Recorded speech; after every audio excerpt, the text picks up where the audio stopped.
എലിയെ കൊല്ലാനുള്ള ഒരു സിമ്പിൾ മാർഗമാണ് നമ്മൾ ഈ അബ്സർവ്ഡ് കാട്ടൺ വെച്ചുകൊണ്ട് അത് ശർക്കര പാനിയിൽ മുക്കിയിട്ട് പിന്നെ ഇതുപോലെ ഡിഫറെന്റ് സൈസിൽ നമ്മൾ എലിയുടെ മാളത്തിന്റെ അടുത്ത് തന്നെ വച്ചു കഴിഞ്ഞാൽ എലി ഈ ശർക്കര പാനി ഉള്ളതുകൊണ്ട് അട്രാക്ട് ചെയ്ത് അത് തിന്നും.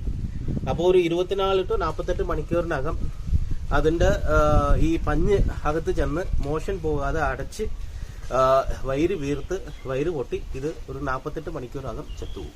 അതാണ് എലിയെ സിമ്പിളായിട്ട് നമുക്ക് നമ്മളോട് വീടോ അല്ലെങ്കിൽ ഫീൽഡിലിരുന്ന് അകത്തി മാറ്റാനുള്ള ഒരു സിമ്പിൾ മെത്തേഡ്. ഇത് പല വലിപ്പത്തിലുള്ള കോട്ടന്റെ കാര്യം എന്താ?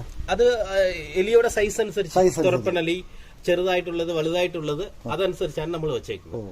അപ്പൊ ശർക്കര പാനിയിൽ ഈ പറഞ്ഞ പോലെ കോട്ടൺ ഇങ്ങനെ മുക്കി ചെറിയ ഉരുളകളാക്കിയിട്ട് എലിയുടെ മാളത്തിനടിയിൽ വെച്ചാൽ കപ്പ കൃഷിക്കും ഏത് കൃഷിക്കും ഇപ്പൊ എലിയുടെ മാളം തന്നെ വേണമെന്നില്ല. നമുക്കൊരു സംശയമുണ്ട് എലിയുടെ ശല്യം